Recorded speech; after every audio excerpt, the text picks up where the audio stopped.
O sol de março batia nas janelas, mas não conseguia dissipar o frio que se instalara na casa havia semanas. Todos os dias, ao acordar, eu ouvia um gemido abafado vindo do quarto ao lado. A princípio, achava que era só um pesadelo, mas o som se repetia, implacável, como um relógio marcando o tempo que se esvaía.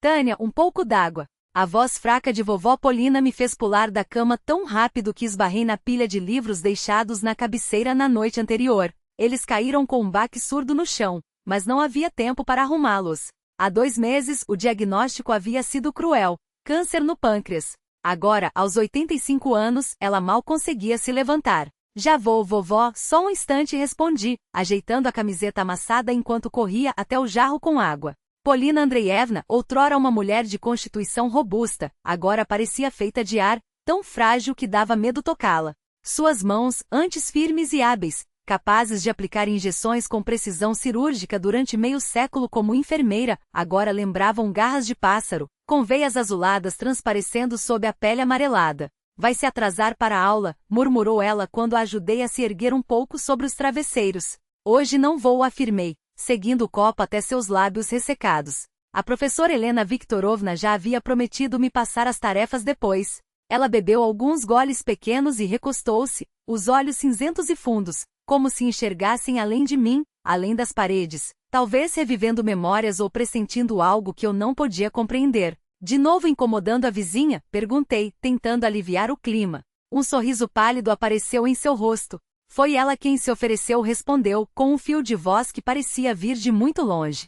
Ajeitei o cobertor e sentei-me no banquinho ao lado da cama. Como está se sentindo hoje? Em vez de responder, ela esticou a mão esquelética e tocou minha face. Seus dedos estavam gelados, como folhas secas no outono. Recolha os livros do chão, ordenou de repente, com uma firmeza que me surpreendeu. E organize as cadernetas na escrivaninha. Depois do almoço, você estuda. Não tem motivo para faltar à escola. Assenti em silêncio, acostumada a não discutir com Polina Andreevna. Mesmo doente, quase se apagando, ela mantinha uma determinação inquebrantável quando o assunto era minha educação.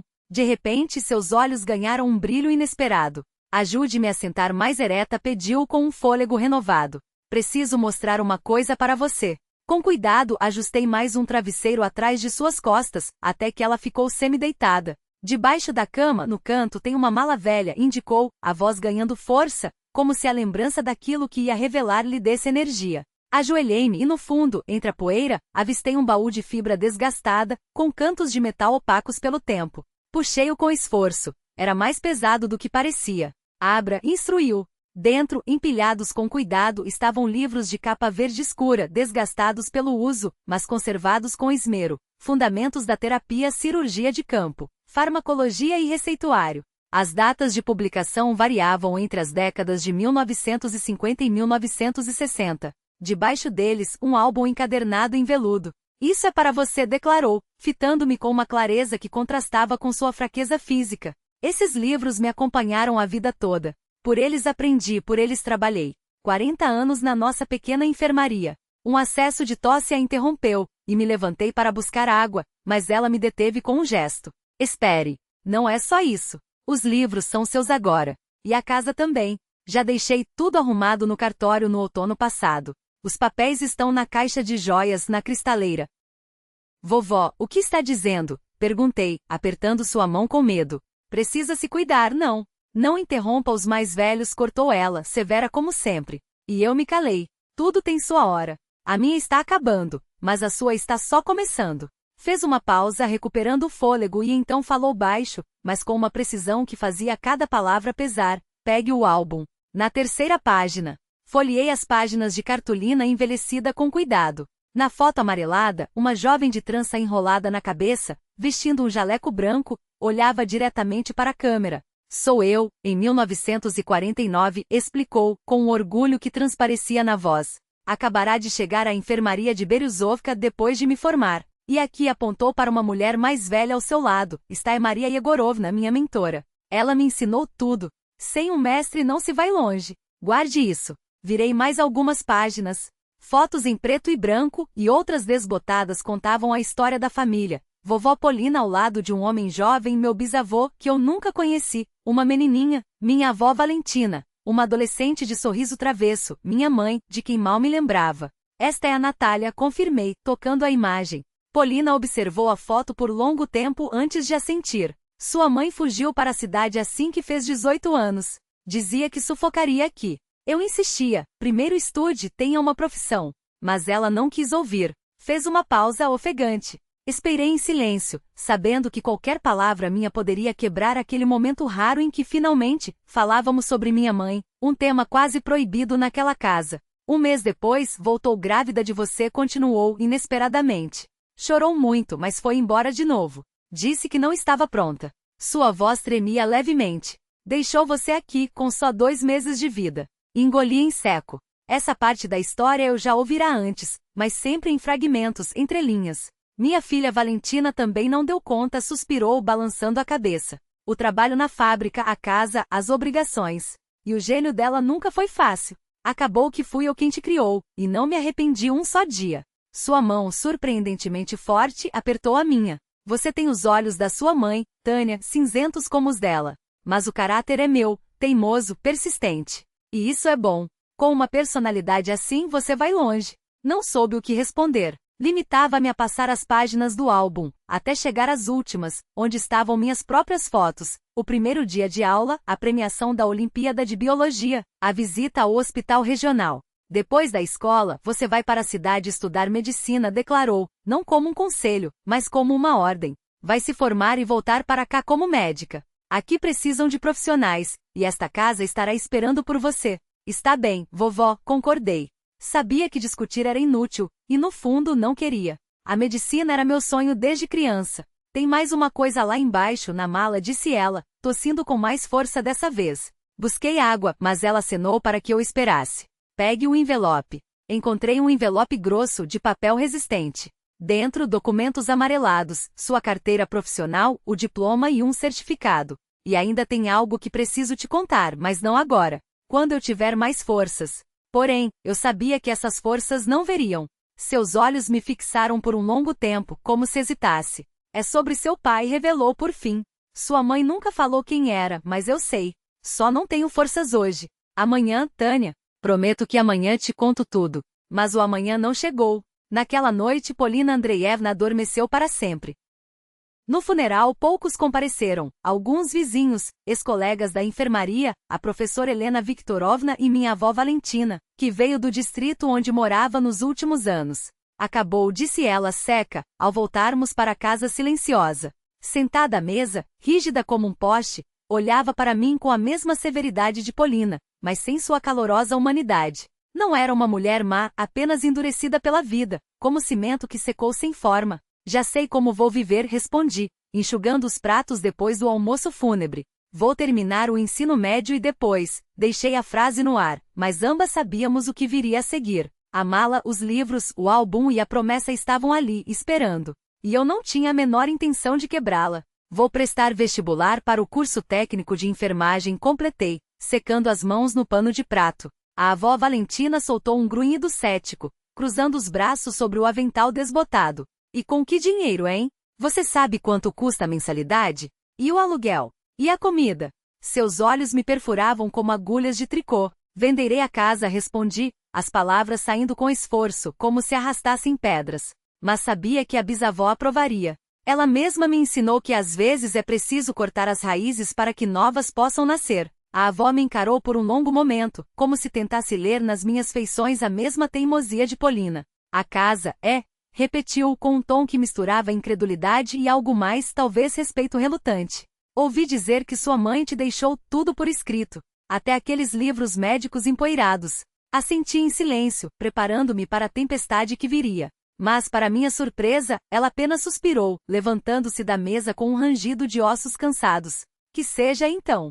Era a vontade dela. Fez uma pausa, ajustando o chale nos ombros curvados. Só achei que depois de tudo que passei cuidando dessa mulher, merecia alguma coisa. Não um tostão, não um agradecimento, nada. Sua voz não tremia. Era seca como casca de árvore ao sol. No dia seguinte aos funerais, apareceram os parentes distantes, um primo terceiro da bisavó com sua mulher, que nunca tinham pisado ali antes, mas de repente lembraram-se do sangue em comum. Por lei nos é devido parte da herança, declarou o homem gordo e de rosto vermelho, mal cruzando a soleira da porta. Afinal, somos família. Há um testamento, respondi, forçando a calma que Polina me ensinou. A casa e os pertences são meus. Tudo já está registrado em cartório. Testamento é? O homem estreitou os olhos como se cheirasse uma fraude. Vamos verificar isso. A velha devia estar fora de si quando assinou. Foi então que a avó Valentina se levantou de um salto, colocando-se entre mim e os intrusos com uma postura que não deixava dúvidas. Fora da minha casa, ordenou, e sua voz era tão cortante que até eu estremeci. Minha mãe estava lúcida até o último dia. E a palavra dela é lei para todos nós. Se quiserem discutir, chamo o policial agora mesmo. Ele mora ali do outro lado da rua. Depois que saíram, ficamos em silêncio por tanto tempo que o tic-tac dos relógios pareceu ecoar mais alto. Finalmente a avó quebrou o gelo. Volto para a cidade daqui a 3 dias. Poderia te levar, mas meu quarto na pensão é minúsculo. E você precisa terminar a escola. Engoli em seco, sentindo o peso da solidão se acomodar nos meus ossos. Darei conta, menti com uma firmeza que não sentia. Dará? Ela me olhou com um misto de desdém e algo que poderia ser orgulho. Você é igual a Polina, teimosa como uma mula. Mas, hesitou como se lutasse consigo mesma. Não venda a casa ainda. Termine os estudos primeiro. Quem sabe você muda de ideia. Naquela noite, o teto pareceu mais baixo que nunca. Revirei-me na cama, pensando em todas as perguntas que não fiz à bisavó, especialmente sobre meu pai. Agora, aquela verdade talvez estivesse perdida para sempre. No escuro, tateei a mesa de cabeceira até encontrar o álbum de fotografias. Abri-o sem precisar ver. Meus dedos já conheciam o caminho até a foto da minha mãe. Passei-o sobre seu rosto desbotado, como se pudesse, através do papel, sentir o calor de sua pele. Você tem os olhos da sua filha, mas o meu gênio, ecoaram as palavras de Polina. E pela primeira vez em semanas, deixei as lágrimas caírem sem existência. O baile de formatura passou como um sonho embaçado. O vestido branco, comprado pela bisavó no outono passado, agora pendia em mim como um sudário. Em 3 meses havia perdido tanto peso que as costuras pareciam feitas para outra pessoa. Enquanto os colegas riam, faziam planos e trocavam juramentos de amizade eterna, eu permanecia à parte, com a sensação de que minha pele havia endurecido como casca de bétula velha. Você está pálida, sussurrou a professora Helena Viktorovna ao meu ouvido, ajustando a fita no meu ombro. Comeu algo hoje? Assenti, embora fosse mentira. Ultimamente, esqueci até de sentir fome. Depois que a bisavó se foi, a vida virou uma engrenagem sem óleo. Levantar, lavar o rosto, ferver um punhado de arroz e deixá-lo intocado na mesa, ir à escola, voltar, fazer lições, tentar dormir. Passe na minha casa amanhã, disse a professora, com um tom que não admitia réplica. Às 5, terei um bolo pronto. Em casa, só o silêncio me recebeu, quebrado pelo tic-tac do relógio de parede do bisavô, aquele que Polina dava corda todas as manhãs. Agora, essa tarefa era minha, como se ao girar a chave, eu mantivesse viva uma corrente invisível entre as gerações. Sobre a mesa, um envelope com o brasão do colégio técnico. A resposta à minha inscrição. A carteira o trouxera pela manhã, mas eu não tivera coragem de abri-lo até voltar da formatura. Meus dedos tremiam ao rasgar o papel grosso. Temos o prazer de informar que você foi selecionada. O coração disparou ao ler as instruções. Comparecer para a matrícula, apresentar documentos, efetuar o primeiro pagamento no valor de 35.000 rublos até 1º de agosto. 35.000. A primeira parcela de um ano de estudos que custaria, no total, 70.000, uma fortuna inalcançável. Sentei-me à mesa e espalhei diante de mim todas as minhas economias. 16.000 no envelope que Polina guardara para emergências. 5.000 dados pelos professores na formatura. Faltavam 14.000.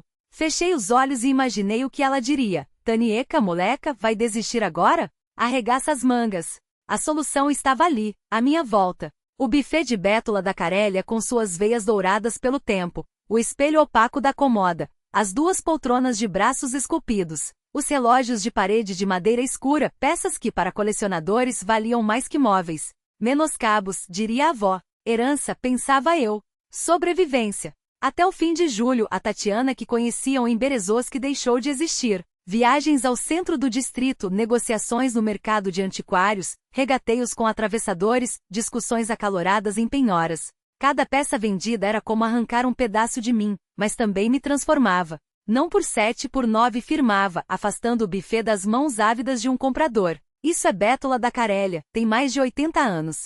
8.500, e só porque você tem os olhos bonitos, resmungava o homem. 8.500 ou procure em outro lugar não cedia. A comoda antiga, as poltronas, os relógios de parede e até as colheres de prata do aparador renderam os 14.000 que faltavam. Sobrou até para a passagem até a capital regional e as primeiras semanas lá. Em agosto, com os documentos assinados e a primeira parcela paga, arrumava a mala no que restara da casa mais vazia, mas também mais leve, como se os móveis tivessem levado consigo o peso das memórias. Não mudou de ideia? Perguntou Helena Viktorovna, que viera se despedir. E a casa? Para quem fica? As chaves são suas, respondi, empacotando os livros médicos no mochila. Passe aqui de vez em quando, dê uma olhada. Eu voltarei nas férias. A professora assentiu, ajudando-me a fechar a mala inchada. Faz bem em ir estudar. A Polina Andreevna estaria orgulhosa. Fez uma pausa, sentando-se na beirada da cama. Só não se esgote, hein? Você estará sozinha lá. Sorri, tentando parecer mais confiante do que me sentia. A gente se vira. A bisavó aguentou coisas piores. O alojamento do colégio técnico era um prédio de 4 andares, de tijolos vermelhos descascados, com cheiro de cloro nos corredores. Nosso quarto, para 3 pessoas, media 8 metros quadrados. As camas afundadas e com redes de metal enferrujado pareciam sobreviventes de uma guerra. Minhas companheiras de quarto já haviam ocupado os lugares junto à janela. Irina, uma moça robusta de cabelo curto, e Marina, magra e sardenta, com cabelos ruivos desbotados, vinda de um orfanato estadual. Você fica perto da porta, anunciou Irina, sem cerimônia. Eu durmo perto da janela desde pequena. Se não, sufoco. Não discuti. Se era meu lugar, que fosse. Desdobrei minhas poucas roupas, estendi a colcha de retalhos que trouxera de casa, a mesma que Polina costurara para mim anos antes, e organizei os livros na pequena comoda. É do interior? Perguntou Marina, observando meus movimentos com curiosidade. Distrito de Berezovsky, respondi, alisando as capas dos livros. Veio longe, comentou Irina, trocando um olhar com Marina. Entrou pelo ProUni? Ou é particular? Não entrei em detalhes. Rica, então, deduziu Irina, com um tom que não escondia o desprezo. A gente, eu e a Marina, somos órfãos. O governo paga nossos estudos. Seus olhares carregavam um ressentimento mal disfarçado, a menina do interior, com dinheiro para estudar. Se soubessem, pensei que também sou órfã, mesmo com a mãe viva. Mas explicar isso agora seria como tentar segurar a água nas mãos. Não tinha vontade de explicar. E nem acreditariam, se pago pela faculdade é porque tenho dinheiro. O primeiro mês no colégio técnico foi o mais difícil. Aulas das 8 horas da manhã até as 14 horas, depois biblioteca até a noite. Cada centavo precisava ser contado, 2.000 no alojamento, 6.000 em comida, basicamente macarrão, batata e o queijo branco mais barato que existia. Ainda tinha passagem, livros que não encontrava na biblioteca.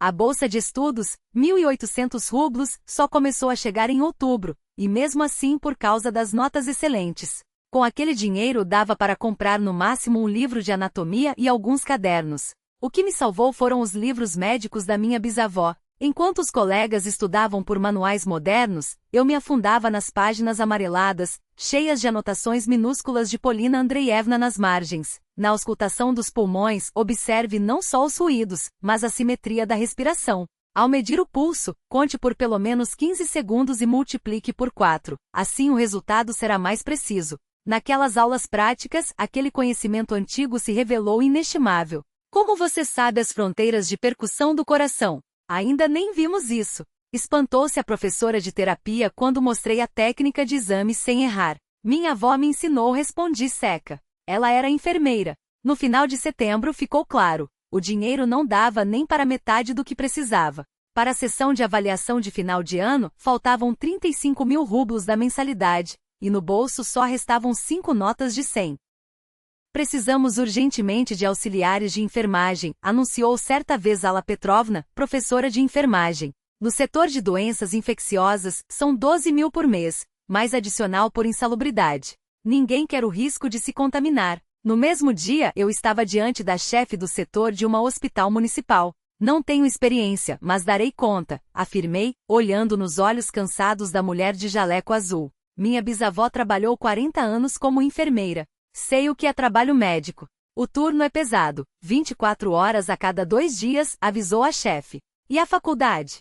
Não vou deixar atrasar. Prometi. Meu primeiro dia coincidiu com a chegada de um paciente grave com pneumonia. Ser auxiliar no setor de infectados não era nada do que eu imaginava. Não se resumia a lavar pisos ou trocar lençóis. Era um trabalho sujo, pesado, às vezes repugnante, limpar leitos de doentes acamados, desinfetar utensílios, lidar com corpos enfraquecidos pela doença. Mas estranhamente foi ali, entre pessoas sofrendo e exaustas, que pela primeira vez me senti necessária. Quando uma mulher de meia idade, esgotada, apertava minha mão com gratidão depois que a ajudei a chegar ao chuveiro. Quando um velho com inflamação nos pulmões me chamava de filhinha e contava histórias de sua juventude. Quando uma menininha com catapora adormecia segurando meu dedo. Você tem mão leve, comentava a enfermeira-chefe, Nina Sergeyevna, observando como eu trocava os lençóis sem acordar o paciente. Você vai longe. O primeiro salário, 12.000 rublos, pareceu uma fortuna. Guardei 10.000 para a faculdade e com o que sobrou, comprei um par de meias calças novas e um pacote de bolachas, meu primeiro doce em 2 meses. Em meados de outubro, Marina, minha colega de quarto, pegou gripe. Irina se mudou na mesma hora para a casa de uma amiga com medo de contágio. Eu fiquei. Você não tem medo? Perguntou Marina, encolhida debaixo do cobertor, tremendo de febre. Trabalho no setor de infectados, respondi ligando a chaleira. O que eu tenho a temer? Fiz chá com framboesa, busquei remédios na farmácia, coloquei compressas como minha bisavó ensinara. Em 3 dias Marina já estava melhor. Escuta, você mesmo é do interior? Perguntou ela certa noite, enquanto tomávamos chá com as bolachas que eu tinha trazido. Como sabe fazer tudo isso? Minha bisavó era enfermeira, sorri, lembrando de Polina Andreevna. Ela me ensinou muita coisa. Algo mudou a partir daquele dia. Marina passou a me cumprimentar de manhã, a dividir os doces que ganhava do orfanato. Uma semana depois, Irina, que havia voltado para o quarto, ofereceu trocar de cama comigo. Você faz plantões noturnos, não é? Murmurou, sem olhar nos meus olhos. A gente vai acabar te acordando toda hora perto da porta. Assim, sem cerimônia, surgiram meus primeiros amigos. Não eram íntimos, não eram confidentes, apenas pessoas que pararam de me ver como uma estranha. Na véspera das provas de inverno, ao contar minhas economias, percebi que tinha apenas 28.000 dos 35.000 necessários. Mesmo com o trabalho extra, precisava economizar em tudo, até no transporte para o hospital, muitas vezes indo a pé. Mikhailova, entre aqui, chamou-me a secretária da coordenação quando passei por sua sala. O diretor quer falar com você. Meu coração deu um salto. Será que era por causa da mensalidade? Iriam me expulsar? O diretor do colégio, um cirurgião de cabelos grisalhos e postura militar, me recebeu com um olhar severo. Tatiana Sergeyevna Mikhailova, leu nos papéis sobre a mesa. 1º ano. Curso pago. Auxiliar no setor de infectados do Hospital Municipal. Certo. Assenti, sentindo a boca seca. E otimista em todas as disciplinas continuou, pela primeira vez olhando para mim com interesse. Faz tempo que não vemos uma combinação dessas por aqui. Ficou em silêncio, batendo a caneta na mesa. Tivemos uma vaga aberta no curso gratuito. Uma aluna foi desligada por reprovação. Pelos resultados do primeiro semestre, podemos transferi-la para o regime bolsista, se passar em todas as provas com nota máxima. Levei alguns segundos para entender. Gratuito? Repeti, sem acreditar. Sem mensalidade? Sim, custeado integralmente pelo Estado, confirmou o diretor. Acho que você merece, pelo seu desempenho e pelo seu trabalho. Fiquei paralisada, sentindo as lágrimas escorrerem pelo rosto. Ora, o diretor pareceu constrangido. Não precisa chorar. Vá se preparar para as provas. Saí do gabinete com as pernas bombas, encostei-me na parede e fechei os olhos. Na minha mente vi o rosto da bisavó, seus olhos cinzentos e severos, agora certeira de que brilhariam de orgulho. Viu, vovó? Pensei, dirigindo-me a ela em silêncio. Estou conseguindo. Estou caminhando rumo ao meu sonho.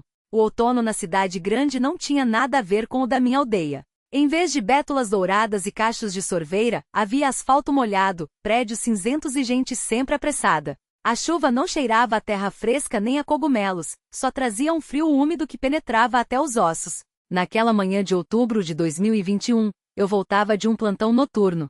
O 2º ano no colégio técnico já era menos árduo que o primeiro. A bolsa de estudos tinha me livrado da angústia das mensalidades, e o trabalho no hospital, embora ainda exaustivo, já não me esgotava tanto. A gente se acostuma com tudo, até com o sono crônico em falta e as pernas que doíam de cansaço. No caminho para o alojamento passei pelo mercado municipal.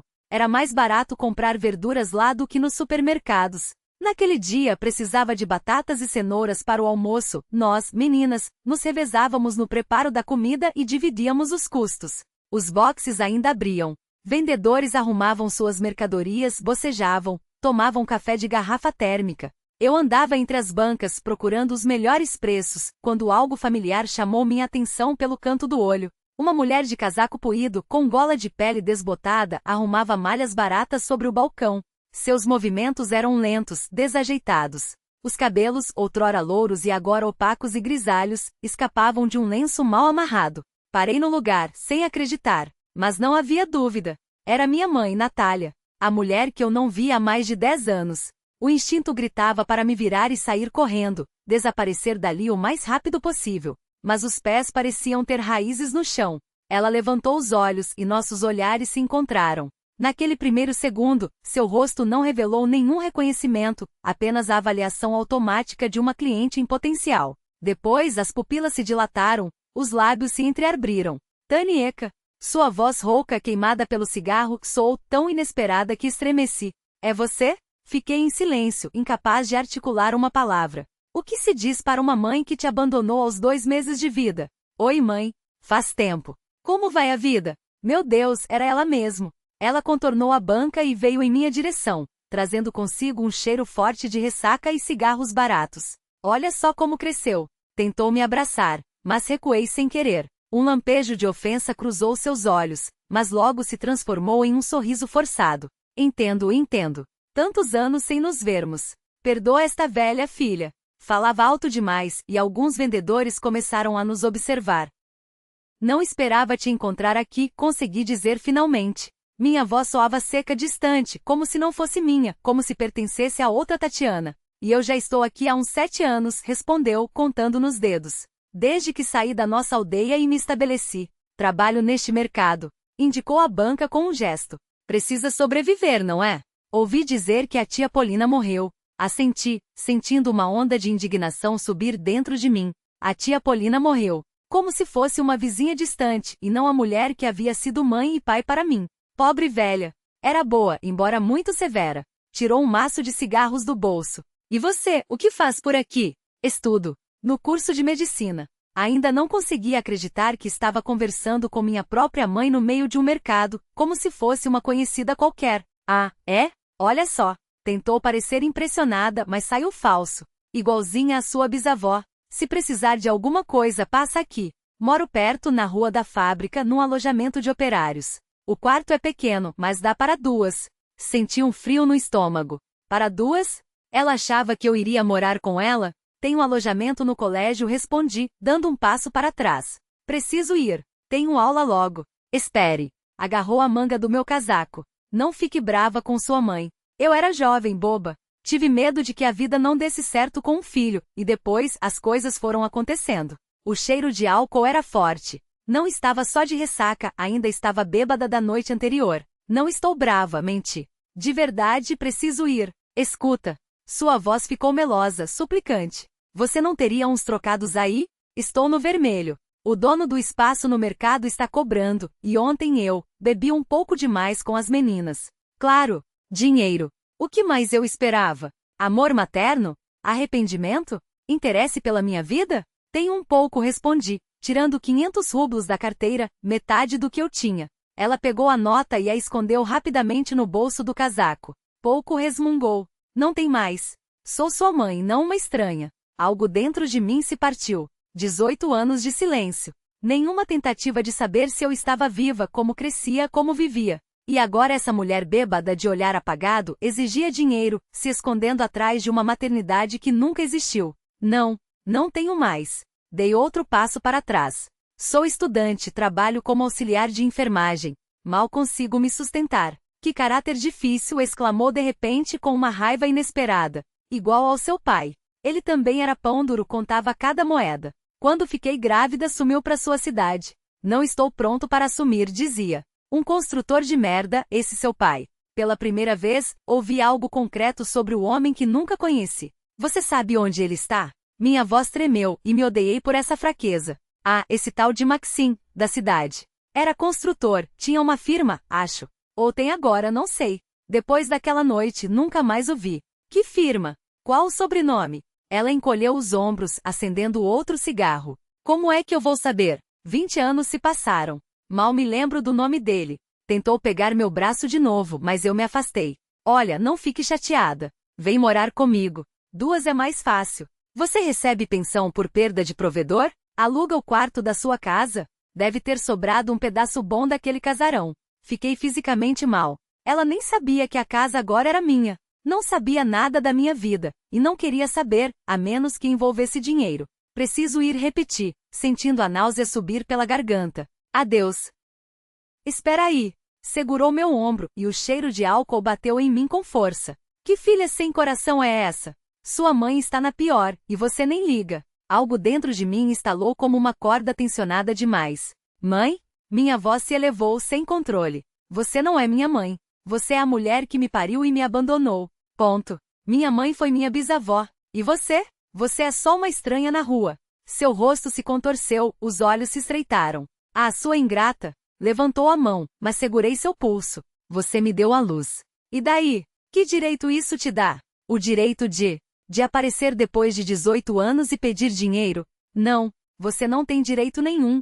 Soltei seu braço e me afastei, sem olhar para trás, mesmo enquanto ela gritava ofensas. As pessoas se viravam, mas não me importava. Minhas pernas me levavam para longe do alojamento sem direção. Não sei quanto tempo vaguei pela cidade. Quando voltei a mim já escurecia, e eu estava sentada em um banco do parque. Ao redor, passavam mães com filhos, casais, grupos de adolescentes, vidas normais, coisa que eu nunca tive.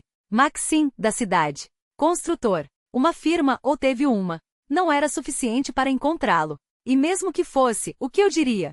Olá, sou sua filha, fruto de um caso de uma noite com aquela mulher há 20 anos. E se ele tivesse família? Esposa? Outros filhos? O celular vibrou no bolso. Marina, onde você está? A segunda aula já começou. A Petrovna perguntou por você. Percebi surpresa que havia faltado às aulas pela primeira vez em 2 anos. Voltei para o alojamento e menti para as meninas, dizendo que estava doente. Talvez fosse verdade. À noite a febre subiu, a cabeça latejava. Fiquei 3 dias na cama, com gripe ou com um colapso nervoso disfarçado de gripe. No 4º dia, me forcei a levantar e ir para a faculdade. A vida continuava, gostássemos ou não.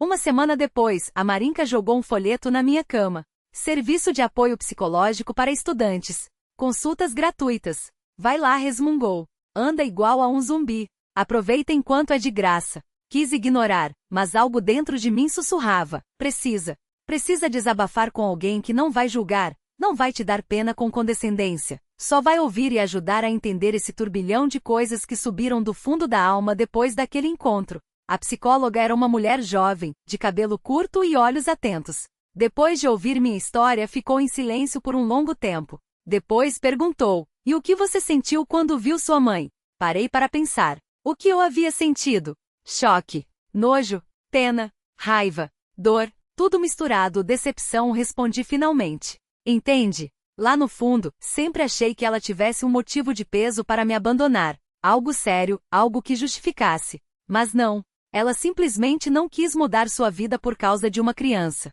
Isso dói, concordou a psicóloga com um aceno lento. E quanto ao seu pai? Você quer encontrá-lo? Não sei, admiti sincera. Uma parte de mim quer saber quem ele é. Outra teme mais uma decepção. Tem medos de que ele também a rejeite? Ou de que seja igual a ela? Inútil. Falamos longo tempo sobre meus medos, sobre a raiva que eu engolia, sobre as esperanças que não ousava reconhecer, sobre o direito de estar brava com minha mãe, mas sem deixar que isso envenenasse minha própria vida. Experimente escrever uma carta, sugeriu a psicóloga ao final. Não para ela. Para você. Tudo o que gostaria de dizer, mas não disse ou não teve coragem. Naquela noite peguei um caderno e comecei.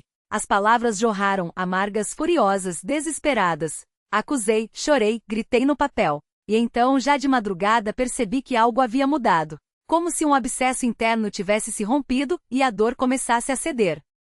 Um mês depois, sentada na biblioteca com um livro de anatomia, levantei os olhos e olhei pela janela. O primeiro neve caía sobre a cidade, cobrindo as ruas cinzentas com um manto branco. E tomei uma decisão. Vou procurar meu pai. Não agora, ainda não estou pronta. Mas quando terminar o segundo ano, quando estiver mais firme, preciso saber quem é esse Machin Stroitel. Seja para fechar mais um capítulo da minha vida, seja para abrir um novo. A primavera na cidade chega diferente da que eu conhecia na aldeia. Lá, a terra acordava com um arrepio de vida, cada pedaço de solo degelado exalava promessa. Aqui, ela chegava a contragosto, neve suja nas calçadas, poças no asfalto esburacado, flores pálidas e esparsas nos canteiros municipais. Em março de 2022, fechei mais um semestre com notas máximas e pela primeira vez em muito tempo, respirei fundo. Tinham 2 semanas de férias pela frente, mas descansar não estava nos planos. Um objetivo havia se instalado em mim. Durante todo o inverno, a ideia de buscar meu pai ora se acalmava, ora voltava com força renovada. Depois das provas, me decidi. A sala de informática está livre até às 3, disse a bibliotecária, entregando-me um crachá. Só mantenha silêncio, tem outras 2 meninas estudando. Não tinha notebook próprio, luxo incompatível com a bolsa de estudante. Mas o colégio oferecia acesso a computadores e internet na biblioteca, e foi ali que comecei. O que eu sabia sobre ele? Nome, Machin. Profissão, construtor. Talvez dono de uma empresa. Idade, pelos cálculos da minha mãe, entre 45 e 50 anos. Pouco. Comecei pelas redes sociais, filtrando perfis de machins ligados à construção. Centenas, se não milhares. Examinava rostos estranhos, buscando traços familiares. Sem sucesso.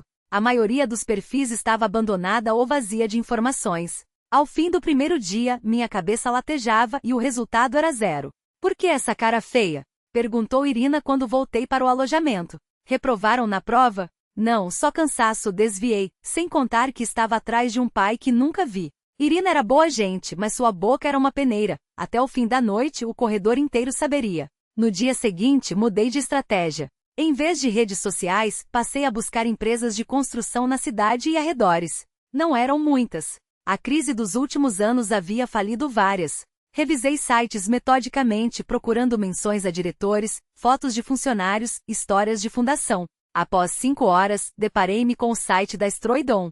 Nada de excepcional. Template padrão, seções comuns, sobre nós, serviços, contatos. Mas na página sobre a empresa lia-se, fundada em 2005 por Machin Alexandrovich Rybakov, especializada em casas e chalés particulares. Meu coração pulou. A data coincidia com o que minha mãe havia dito. Um construtor, dono de alguma firma, acho. Se a empresa tinha 17 anos, poderia ter sido criada depois do encontro deles. Cliquei em nossa equipe e congelei. Na foto, um homem de meia idade, queixo firme, entradas profundas nas têmporas.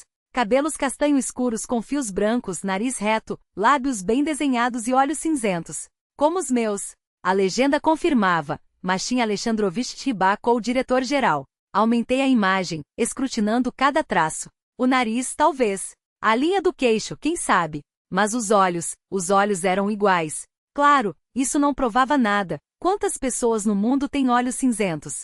E como um construtor da cidade teria parado em nossa aldeia perdida 20 anos atrás? Precisava de algo mais concreto.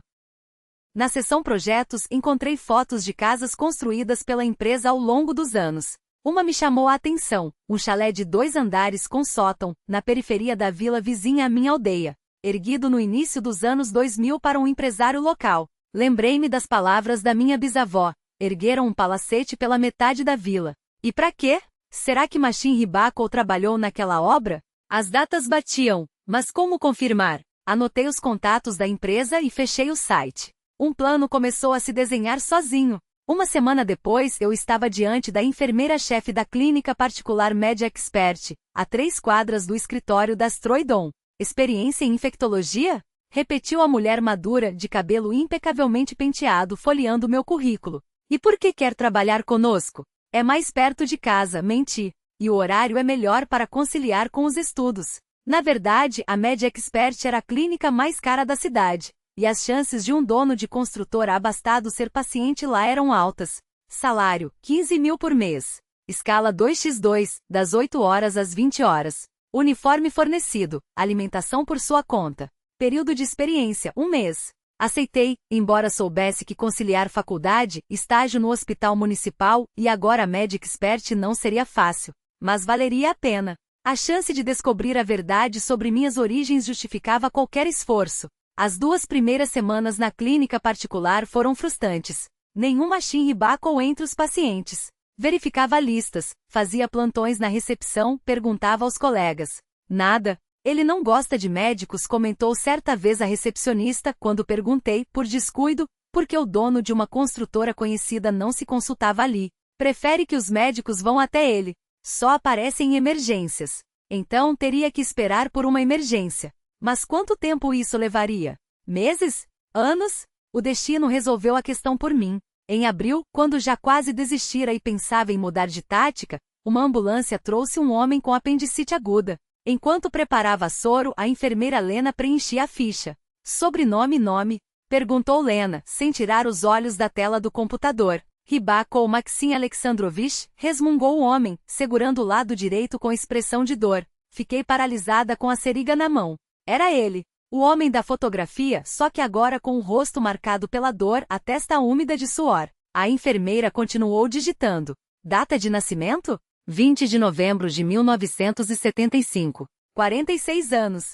A idade batia. Doenças crônicas, gastrite. E a pressão às vezes faz das suas. Ele franziu a testa, contorcendo-se de dor. Escutem, vamos preencher isso depois. Parece que meu abdômen vai explodir. Em meia hora, o levaram para o centro cirúrgico. Fiquei junto à janela do corredor, tentando acalmar o tremor nas mãos. Ele? Podia ser ele, meu pai. Depois da cirurgia, Maxim Rybakov foi transferido para um quarto duplo de conforto superior, mas a outra cama estava vazia e privilégio de clínica particular. Eu não fazia parte da equipe designada para cuidar dele, mas sempre arranjava um motivo para passar por lá. Trazer um cobertor extra, trocar a água do jarro, verificar a soroterapia. No segundo dia após a operação, recebeu uma visita, um jovem de uns 20 e poucos anos, alto, com os mesmos olhos cinzentos. E aí, pai, como você está? Perguntou, sentando-se na beirada da cama. Parece melhor do que ontem. Vou sobreviver, respondeu Maxim com um sorriso cansado. Assinou aquele contrato com a Mercúrio? Ainda não, mas... Fingi ajustar a soroterapia, ouvindo a conversa. Falavam de trabalho, e descobri que o rapaz se chamava Denis e trabalhava com o pai na construtora. Preciso colher sangue para exame, anunciei, entrando pela terceira vez naquele dia. De novo, reclamou Maxim. Ontem já colheram. Ordem médica, respondi, encolhendo os ombros enquanto preparava a seringa. Denis observava com interesse. Você é boa nisso, comentou, quando encontrei a veia de primeira. Alguns enfermeiros ficam meia hora cutucando sem acertar. É questão de prática, respondi, tentando manter a voz firme. 2 anos no setor de infectologia do Hospital Municipal. E ainda estuda? Notou a identificação com a palavra estagiária. 3º ano do curso técnico de enfermagem. Admiro quem concilia trabalho e estudo, aprovou Denis. Comecei assim também, até meu pai me puxar para o negócio da família. Engatamos uma conversa. Denis era simpático, com bom humor, contou que se formara em engenharia civil, mas já no 4º ano trabalhava com o pai. Agora, era diretor técnico da construtora. Minha escala está acabando. Olhei o relógio. Amanhã você vem também? Com certeza, sorriu Denis. Meu pai sai daqui em 3 dias. Preciso preparar tudo para a volta dele para casa. Seu rosto escureceu levemente. Ele mora sozinho desde que minha mãe faleceu. Lamento, falei baixinho. Obrigado. Faz 5 anos, mas para ele parece que foi ontem. Nunca se recuperou de verdade. Quando saí do quarto, senti o olhar atento de Maxim em mim, como se tentasse lembrar de algo, como se alguma coisa na minha presença o incomodasse. No dia seguinte, Denis apareceu mais cedo, trazendo 2 cafés. Com leite ou puro? Ofereceu, estendendo um dos copos de papel. Com leite. Obrigada, respondi surpresa. Sentamos em um banco no pátio do hospital. O sol de abril aquecia através dos galhos ainda nos das árvores. Denis falava da empresa, dos clientes difíceis, dos planos de expansão. Meu pai é um workaholic, disse, tomando um gole. Faz tudo sozinho, carrega tudo nas costas. Depois que minha mãe morreu, só vive pelo trabalho. Se não fosse essa apendicite, provavelmente continuaria sem parar. Você o ama muito, observei. Ele é um bom pai, respondeu simplesmente. Severo, mas justo. Sempre me apoiou mesmo quando eu errava. Denis sorriu, como se recordasse algo. Sabe, ele nem sempre foi tão fechado. Antes, com minha mãe, contava histórias da juventude, de como começou no ramo, como construiu as primeiras casas, como conheceu ela. E como eles se conheceram? Perguntei, sem conseguir conter a curiosidade. Minha mãe era designer de interiores. Veio fazer uma consulta para um cliente. Meu pai dizia que se apaixonou à primeira vista. Casaram-se 2 meses depois. Assenti, fazendo cálculos mentais. Se Denis tinha cerca de 25 anos, seus pais devem ter se casado no final dos anos 1990. Eu nasci em 2003. Era possível que Maxine e minha mãe tivessem se encontrado quando ele já era casado. A ideia me deixou amarga. Será que sou fruto de uma traição? O resultado de um caso passageiro? Seu pai viajava muito pela região nos anos 2000? Perguntei, tentando soar natural. Em 2002, 2003, por exemplo. Constantemente confirmou Denis. Principalmente naquela época. Havia um boom de construção nos arredores. Muitas pessoas queriam casas próprias, e nas vilas havia bons carpinteiros pedreiros. Meu pai recrutava equipes por lá. Dizia que os trabalhadores do interior faziam tudo com mais dedicação do que os faz-tudo da cidade. Mais uma coincidência. Senti o pulso acelerar. Não podia ser mera casualidade. Olha, disse Denis, olhando o relógio. Quis perguntar. Você tem namorado? A pergunta me pegou de surpresa. Não respondi, sentindo o rosto esquecer. Trabalho, estudo. Não sobra tempo para a vida pessoal. Que tal jantarmos algum dia? Sugeriu com um sorriso tão aberto que foi difícil recusar. Conheço um lugar ótimo perto daqui. Quando meu pai tiver alta. Fiquei paralisada. Um encontro com meu possível irmão. Era errado, impossível, mas dizer não poderia interromper o pouco que já havíamos construído. E eu precisava saber mais sobre Maxine, confirmar se ele era mesmo aquele homem. Como amigos, acrescentou notando minha hesitação. Só para conversar, nos conhecermos melhor. Tá bom, aceitei finalmente. Como amigos. Quando voltei ao quarto, Maxine olhava pela janela. Virou-se ao ouvir meus passos. Você e meu filho já se deram bem, comentou. Não consegui decifrar se era aprovação ou reprovação. Ele é muito agradável, respondi cautelosa, enquanto verificava a soroterapia. Sim, nisso se parece com a mãe, concordou Maxine. Sabe, até os olhos de vocês são iguais. Esse tom cinza raro. Ele se interrompeu. Por um instante vi algo em seu olhar. Reconhecimento? Desconfiança? Medo? Mas logo desviou os olhos. Minha avó também tinha olhos cinzentos, falei, sentindo o coração apertar. Dizem que é hereditário. Sim, hereditário, repetiu Maxine, e havia algo estranho em sua voz. À noite, deitada na cama do alojamento, revia todos os detalhes. A idade de Maxine coincidia. Ele construía casas na nossa região justamente na época em que minha mãe poderia ter tido um caso com ele. Tínhamos os mesmos olhos cinzentos. Seu filho se parecia comigo, ou eu só queria enxergar isso. Tudo apontava para uma única conclusão. Eu havia encontrado meu pai. Mas e agora? Chegar e dizer, olá, sou sua filha. E se ele soubesse da gravidez da minha mãe e a tivesse abandonado de propósito? E se não quisesse me reconhecer agora? E acima de tudo, o que eu queria dessa descoberta? Reconhecimento? Compensação pelos anos sem pai? Ou apenas a verdade sobre quem eu era e de onde vinha? As perguntas superavam as respostas. E a decisão era só minha. Maio se esvaiu em junho como areia entre os dedos. Exames, plantões no hospital, encontros casuais com Denis. Tudo se misturava em um ciclo sem fim. Depois da alta de Maxine, nossas conversas com Denis não terminaram. Pelo contrário, nos encontramos mais algumas vezes. Em cafés, no parque e até mesmo em um passeio noturno pela cidade sem destino.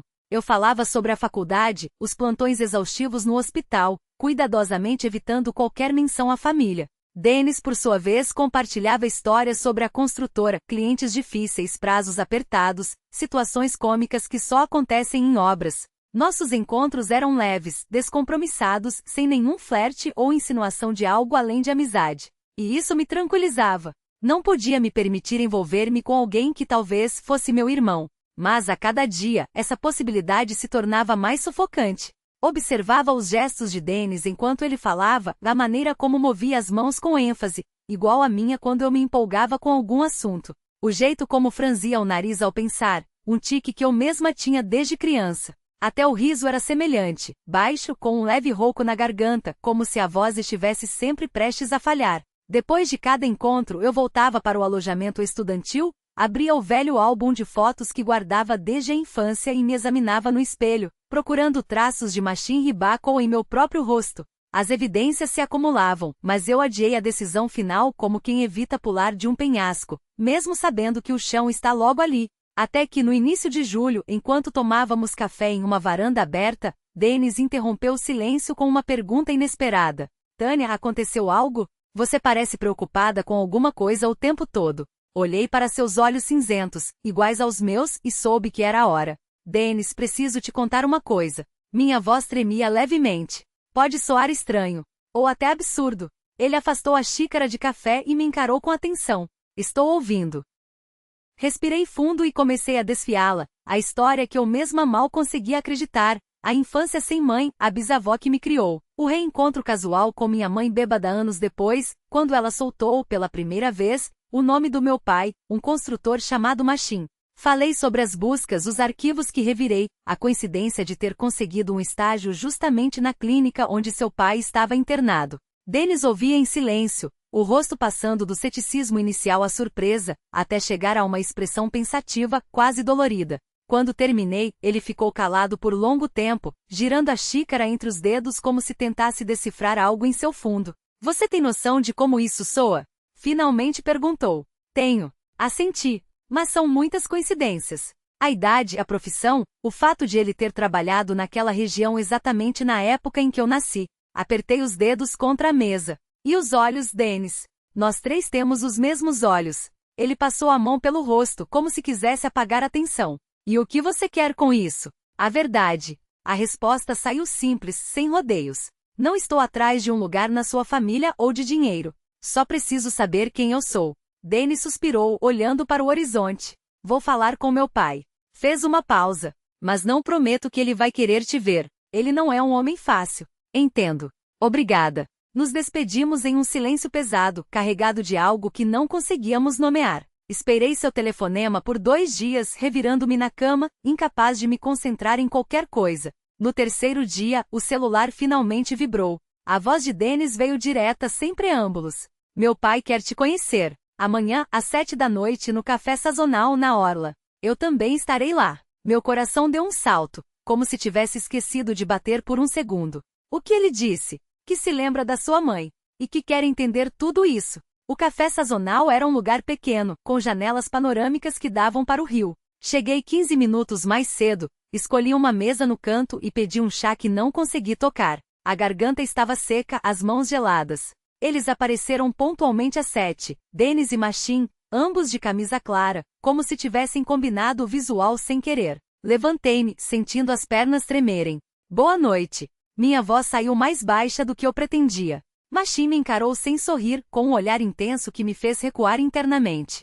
Seus olhos cinzentos, idênticos aos meus, revelavam uma mistura de tensão e algo mais, algo que eu não conseguia decifrar. Boa noite. Ele estendeu a mão primeiro com um gesto formal. Sou Machim Alexandrovich. Tatiana. Apertei sua mão seca e quente como se aquele contato pudesse me dar alguma resposta. Sentamo-nos. Denis pediu café para os dois. Depois veio o silêncio desconfortável daquele tipo que parece esticar o tempo. Denis me contou uma história inesperada. Machim quebrou o gelo, finalmente. Sobre você acreditar que eu seja seu pai. Engoli em seco, sem confiar na minha própria voz. É verdade. Minha mãe se chamava Natália. Natália Sergeyevna Mikhailova. Ele me fitou direto, sem pestanejar. Eu me lembro dela. Meu estômago se contraiu. Machim batucava os dedos na mesa, um gesto nervoso que às vezes, eu mesma fazia sem perceber. Verão de 2002. Aldeia de Berezova. Sua voz era firme, mas havia algo de distante nela, como se estivesse revivendo uma memória que preferia esquecer. Estávamos construindo uma casa de 2 andares com sótão para um empresário local, Vasilio. Natália tinha 17 anos, se não me engano. 17. Minha voz falhou. Ela trabalhava no armazém da vila. Levava almoço para a obra. Machim suspirou, um som que mais parecia um peso sendo solto. Tivemos um caso. Durou umas 2 semanas, no máximo. Ele olhou para as mãos. Eu era jovem e irresponsável. Começando meu negócio, pegava qualquer trabalho que aparecesse, viajava pela região toda. Fechou os olhos por um instante. E a Natasha, ela era bonita, alegre. Dizia que odiava a vila, que sonhava em ir para a cidade. Ficou em silêncio, olhando pela janela, como se a resposta para algo estivesse lá fora. Quando a obra terminou, eu fui embora. Não sabia da gravidez. Sua voz ficou mais baixa. Nos vimos poucas vezes. Ela nunca mencionou nada. Virou-se para mim. Deixei meu número, mas ela nunca ligou. E depois? Denis perguntou, tão absorvido quanto eu. Machim suspirou novamente como se carregasse aquele passado nas costas. Voltei à região cerca de 1 ano depois, para outra obra perto de Berezova. Passei pela vila, quis vê-la. Ele balançou a cabeça. Disseram que ela tinha se casado e ido embora. Achei que tinha arrumado a vida e não procurei mais. Ela não se casou. Balancei a cabeça. Só foi embora. E me deixou com minha bisavó. Machim me olhou por um longo tempo, como se estivesse tentando encaixar as peças de um quebra-cabeça que nunca soube que existia. Então, você é minha filha? Não sei. Falei com honestidade. Minha mãe só me deu um nome, Machim, o construtor. Disse que ele era mesquinho e tinha sumido para sua cidade. Respirei fundo. Tudo bate. Mas precisamos de prova. Machim assentiu, tirando um cartão do bolso. Escreveu algo no verso e o deslizou pela mesa. Endereço de uma clínica que faz teste de DNA. Consegui agendar para amanhã, às 10 da manhã. Olhou para mim. Custa 9.000 rublos. Eu pago. Quis protestar, dizer que pagaria minha parte, mas sabia que não tinha como. 9.000 rublos eram mais da metade do meu salário mensal. Obrigada. Foi tudo que consegui dizer. Não há de quê. Pela primeira vez, um esboço de sorriso apareceu em seu rosto. Eu também quero saber a verdade. Não menos do que você. A espera pelos resultados do DNA se arrastou por uma semana, 7 dias de dúvidas, esperanças e medos que se alternavam como ondas. E se Machim não for meu pai? E se for, mas não quiser nada comigo? Quando o telefone finalmente tocou e Denis me chamou para nos encontrarmos novamente no sazonal, achei que estava preparada para qualquer desfecho. Mas ao chegar ao café, só encontrei Machim. Ele estava sentado à mesma mesa com um envelope à sua frente. Denis atrasou no trabalho. Foi seu cumprimento. Os resultados chegaram de manhã. Sentei-me à sua frente, sem tirar os olhos do envelope. Você já abriu? Sim. Um silêncio se instalou. Não conseguia formular a pergunta com medo da resposta. Probabilidade de paternidade, 99,997%. Machim finalmente falou. Você é minha filha, Tatiana. Apesar de ter me preparado para isso, as palavras ecoaram como um trovão em um céu claro. Eu era filha daquele homem sério, bem-sucedido, de quem me separavam 20 anos de silêncio. Não sei o que dizer. Confessei com a voz embargada. Eu sei. Para minha surpresa, a voz de Machim falhou. Quero dizer que sinto muito. Ele engoliu em seco. Sinto muito por não saber da sua existência. Por não ter procurado com mais insistência. Por ter perdido 20 anos da sua vida. E para meu espanto, vi meus olhos, se encherem de lágrimas. Ele virou-se rapidamente, fingindo observar algo além da janela, mas eu tive tempo de ver o gesto rápido com que enxugou os cílios úmidos. Conte-me, pediu, já com a voz mais firme, depois de dominar a emoção. Conte como viveu esses anos. Tudo que lembrar. E eu contei. Sem adornos, sem suavizar as arestas. Falei da infância na casa de madeira no interior, onde o ar sempre cheirava a ervas secas e remédios caseiros. Da bisavó Polina Andreevna, que me ensinou desde as regras de etiqueta até como imobilizar um osso quebrado com talas improvisadas. Dos anos de escola, quando as crianças me chamavam de bastarda pelas costas e eu fingia não ouvir. Da morte de Polina e da batalha solitária para conseguir estudar, enquanto a mãe sumia por semanas. E por fim, do reencontro com ela no mercado, e do seu olhar vazio, como se eu fosse uma estranha. Machim ouviu tudo em silêncio, sem interromper. Apenas de vez em quando franzia levemente a testa, como se cada palavra minha fosse uma faca que ele sentia cravar-se por dentro. Quando terminei, ele baixou os olhos para as mãos, apertadas em torno da xícara de café já frio. Desculpe, disse, com a voz rouca. Eu deveria ter estado lá. Devia ter ajudado, apoiado. Devia ter sido seu pai. Você não sabia, respondi, encolhendo os ombros. Não era uma absolvição, apenas um fato. Isso não é desculpa. Ele balançou a cabeça, categórico. Podia ter procurado com mais empenho. Podia ter deixado meus contatos na vila, perguntado por Natasha. Mas eu era jovem, egoísta. Fez uma pausa, como se pesasse cada palavra. Construí a carreira, depois conheci Vera, a mãe do Denis, me apaixonei, e apaguei aquele episódio da memória. Como se fosse possível. Seus olhos, meus olhos, encontraram os meus, diretos, sem fugir. O que você quer agora? Perguntou. O que espera de mim? A pergunta me pegou desprevenida. O que eu queria, afinal? Uma compensação pelos anos sem pai? Ou apenas entender de onde vinha metade do meu sangue, do meu jeito de franzir a testa quando concentrava, da minha teimosia em não desistir das coisas? Quero conhecê-lo, admiti, depois de alguns segundos. Saber que tipo de pessoa você é, entender o que herdou de você, seu caráter, seus hábitos, sua forma de ver a vida. Sorri meio sem jeito. E sim, seria bom se pudéssemos ter algum tipo de relação. Mas não espero que de repente você passe a me amar como filha. Isso não faz sentido. Não dá para amar alguém que você não conhece. Machinha assentiu, lento, como se apreciasse a honestidade da resposta. Depois, com um gesto prático que me lembrou a mim mesma quando organizava os remédios da bisavó, propôs: que tal começarmos aos poucos? Encontrar-nos uma vez por semana, sem pressa, sem expectativas? Só para nos conhecermos. Combina, aceitei. E pela primeira vez naquela noite sorri. Foi quando Denis entrou no café. Ao ver nossas expressões, entendeu tudo sem palavras. Então é verdade, parecia dizer seu olhar. Nós somos irmãos. Ele sentou-se ao meu lado e Machin confirmou com um aceno.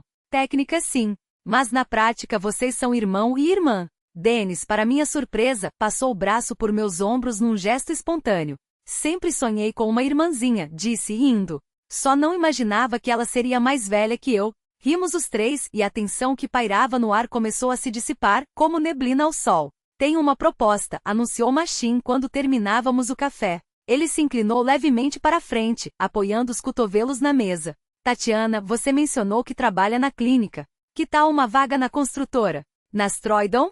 Na construtora? Repeti, confusa. Mas eu não entendo nada de construção. Não precisamos de uma engenheira. Ele sorriu, como se adivinhasse minha dúvida. Precisamos de alguém para fazer os exames médicos periódicos dos funcionários. São 4 equipes, de 6 a 8 homens cada. Todos devem passar por check-UPS regulares, além de atendimento de emergência em caso de acidentes. E manutenção dos prontuários médicos. E o horário? Perguntei, já calculando mentalmente como encaixar com as aulas. Flexível. Adaptamos a sua grade do instituto. Ele fez uma pausa. O salário é melhor do que na clínica. Hesitei.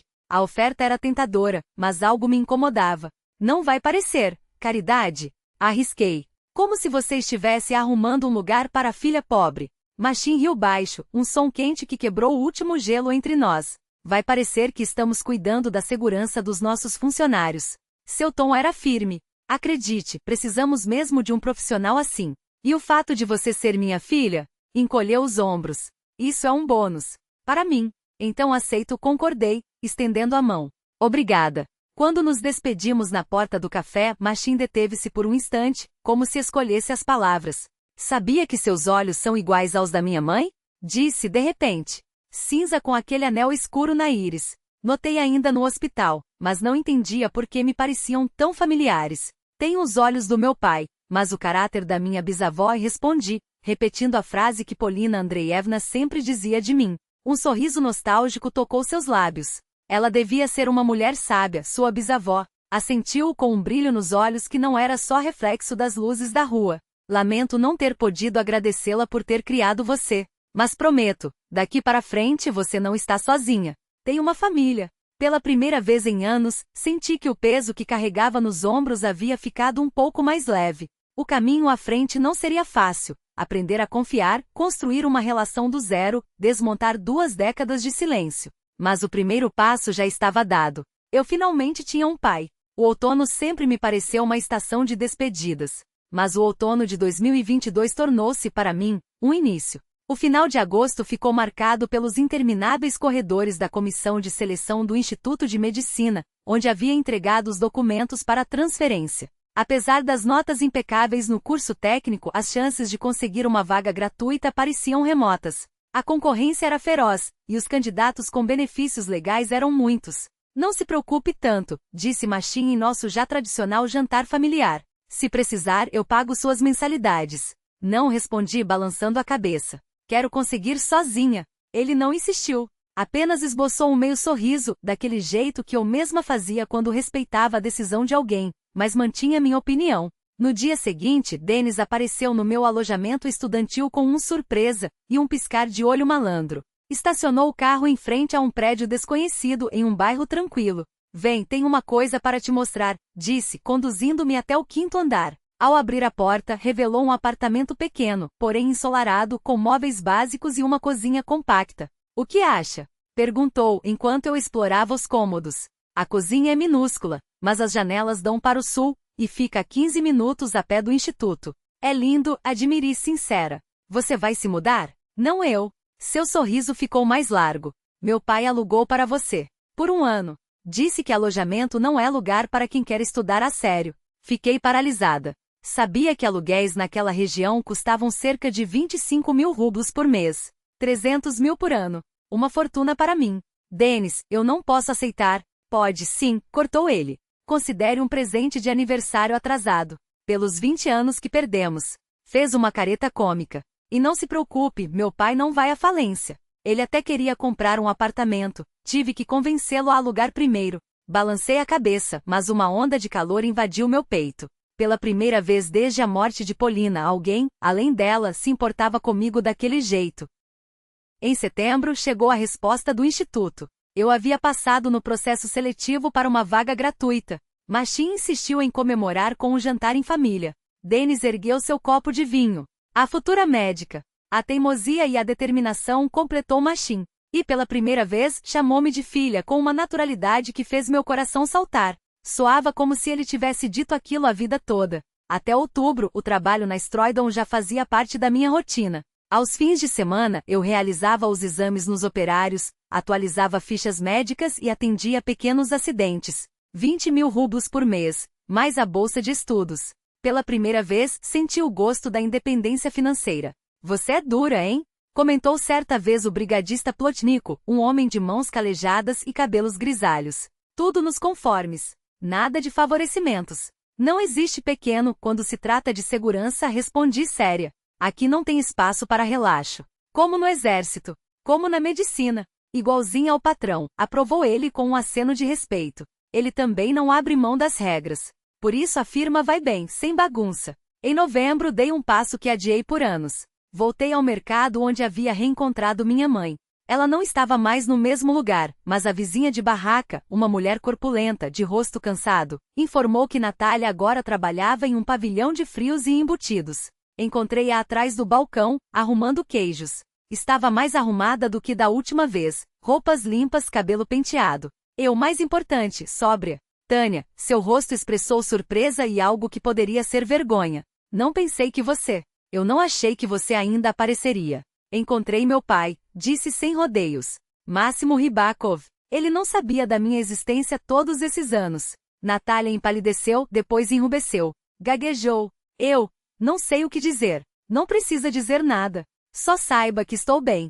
E queria perguntar, como você está? Seus olhos brilharam com desconfiança, depois com um lampejo fraco de esperança. Estou em tratamento, baixou a cabeça. Já faz 3 meses que não bebo. Vou à igreja. Tento arrumar a vida, mesmo que seja tarde. Nunca é tarde, estendi-lhe um papel com meu número de telefone. Se quiser conversar ou só saber como estou, ligue. Não esperava que ela ligasse. Mas na véspera do ano novo, o telefone tocou, e a voz hesitante da minha mãe pediu para nos vermos. Desde então nos encontrávamos uma vez por mês. Breves encontros, sem intimidade, mas também sem a hostilidade de antes. Eu não conseguia amá-la como mãe. Ela não conseguia ser mãe. Mas pelo menos deixamos de ser inimigas. Na primavera de 2023, minha vida era irreconhecível. A faculdade não era fácil, mas eu dava conta. O trabalho na construção não me trazia só dinheiro, mas também o respeito dos colegas. E acima de tudo, eu tinha uma família. Os almoços semanais com meu pai e Denis viraram tradição. Às vezes cozinhávamos em casa, ensinei-os a fazer a sopa de cogumelos da minha bisavó, que Máximo adorava. Outras vezes íamos a restaurantes, mas o importante não era o lugar. Era o calor, a espontaneidade, as risadas e as conversas sobre tudo e sobre nada. Máximo perguntava sobre a faculdade, queria saber das aulas e estágios. Quando contei sobre os livros médicos da bisavó, seus olhos brilharam. Coisas assim precisam ser preservadas. Fazem parte da sua história. E acrescentou, há muito tempo eu queria visitar a casa na aldeia. Em maio fomos os 3, eu, meu pai e Denis. A casa nos recebeu com cheiro de fechado e poeira nos parapeitos. Helena Viktorovna olhava por ela, mas entrava pouco. Mostrei a eles os cômodos, o pomar antigo, o poço cujo caminho precisávamos limpar no inverno. Máximo ouvia atento, como se, através das minhas palavras, tentasse reconstruir o meu passado que lhe era estranho. À noite, sentados na varanda, espalhamos sobre a mesa as fotos amarelecidas do álbum da bisavó. Ela aqui, jovem, apontei para uma foto de Polina Andreevna de jaleco branco. E aqui com mais de 60 anos. Somos nós numa pescaria. Máximo observou a imagem. Você tem os olhos dela. Na verdade, ela dizia que eram os meus olhos, sorri, recordando. Mas que o meu caráter era igual ao dela. Máximo balançou a cabeça. Sua bisavó estava enganada. Você tem os olhos dela, sim, mas o caráter, fez uma pausa. É o dela também. Firme, teimoso e justo. Percebi isso desde que a conheci melhor. Ele ficou em silêncio, olhando para o horizonte onde o sol se escondia atrás da floresta. Sabe, disse de repente, esta casa daria uma ótima clínica rural. Tem espaço, o terreno é grande. Bastaria reformar, acrescentar uma ala para procedimentos. Quanto fica daqui até o distrito? 30 quilômetros? As pessoas precisam viajar tão longe por atendimento médico. É verdade, concordei. O médico da família vem uma vez por semana, e mesmo assim por pouco tempo. O hospital mais próximo é no distrito. Se depois da faculdade você quiser voltar para cá como médica, vai precisar de um lugar para trabalhar, refletiu Máximo. Percebi que aquela ideia não era espontânea, ele já a vinha amadurecendo. Centro Médico da Família Mikhailova Rybakov, experimentei o nome em voz alta. Soa bem. Imaginei a velha casa da bisavó ganhando nova vida, equipamentos modernos na antiga sala de visitas, eu mesma já formada, atendendo pacientes, dando continuidade ao legado de Polina Andreevna. Soa como um sonho, admiti. Ah, você não sabe, Denis me deu um cutucão. Nosso pai tem o dom de realizar sonhos, principalmente os dos outros. Rimos e naquele momento senti que enfim, havia encontrado o que sempre desejei, uma família de verdade. Não perfeita com suas falhas e desafios, mas minha. Na volta, Máximo passou pela casa da avó Valentina pela primeira vez. Apresentei-os observando como ela o avaliava com desconfiança, como se pesasse seu valor. Eles estão me ajudando com a faculdade, disse Máximo. E gostaria que você também não precisasse de nada. Tirou um envelope do bolso e colocou sobre a mesa. É para remédios, reformas, o que achar necessário. E vou mandar um valor todo mês. Valentina apertou os lábios, mas pegou o envelope. Bom, obrigada, disse seca. Melhor tarde do que nunca, respondi enquanto saíamos. Ao entrar no carro, senti um alívio no peito. Agora todas as pontas se encontravam. Passado e presente, perdido e reconquistado. Sua avó é dura, comentou Máximo, ligando o motor. Mas é certa. Não é do tipo que se perde, concordei. Igual a bisavó. E você, ele piscou. É igual a todas elas. E um pouco a mim também. A teimosia de família.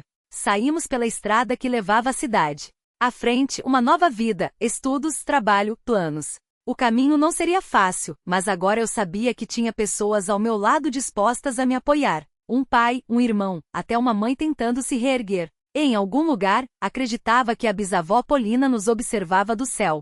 Ela que não viveu para ver esses dias felizes, mas fez tudo para que eles chegassem. Sabia, disse, olhando para a estrada que se perdia no horizonte, a bisavó costumava repetir. Faça o que deve ser feito, e que seja o que Deus quiser. Só agora entendo como ela estava certa. Mulher sábia, Máximo assentiu. Lamento não tê-la conhecido. Mas ela deixou você, e não há herança melhor. Sorri, sentindo uma calma se espalhar por dentro.